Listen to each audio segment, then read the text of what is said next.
Hello, I'm David Thomas of the Open Ballots Party. I don't think there's been massive fraud in recent elections, but the efforts to prove this miss the point that the key issue in our elections is trust. Trust in the integrity of elections, public confidence that there is no fraud going on, in addition to the actual absence of fraud. And on the issue of trust, we are obviously failing badly. There are three topics here, or at least three that we have a lot of control over. The first one is paper ballots versus electronic ballots. I do not understand why we've made the switch to electronic ballots. Like touch screens in cars, they don't seem worth the trade-off. Anybody who's worked as a software engineer can tell you that there is basically no way to secure a computer, and there's no way to prove that any but the absolute simplest of programs is free of bugs.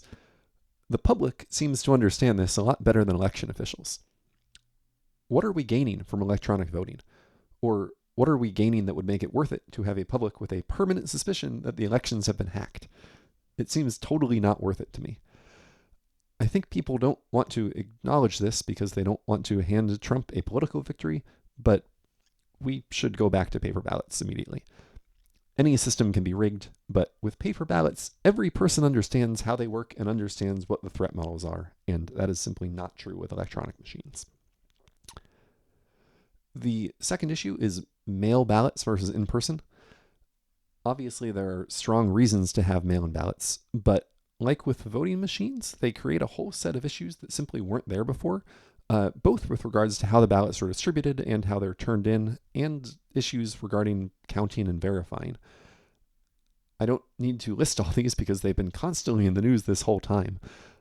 But we either need to scale back mail ballots and limit them just to people who actually need to vote by mail, or we need to create an incredibly clear and consistent set of policies as to their distribution and use.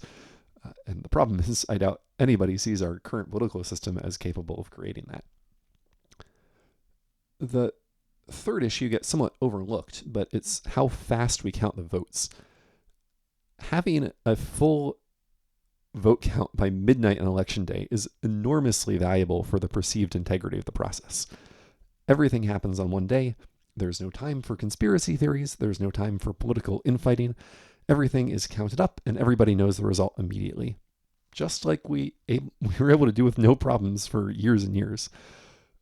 States have known about this issue for 4 years now, and the fact that they've still not recruited enough workers to get a full count by midnight is an incredibly inept failure. And it's almost as dangerous as any of the other numerous attacks on our democracy. We need complete voting counts. We need them by the end of election day, and there is literally no reason in hell we can't have them. Two issues I'm not going to talk about are the voter ID question and the claims of election fraud, since those have been, I think, sufficiently discussed elsewhere.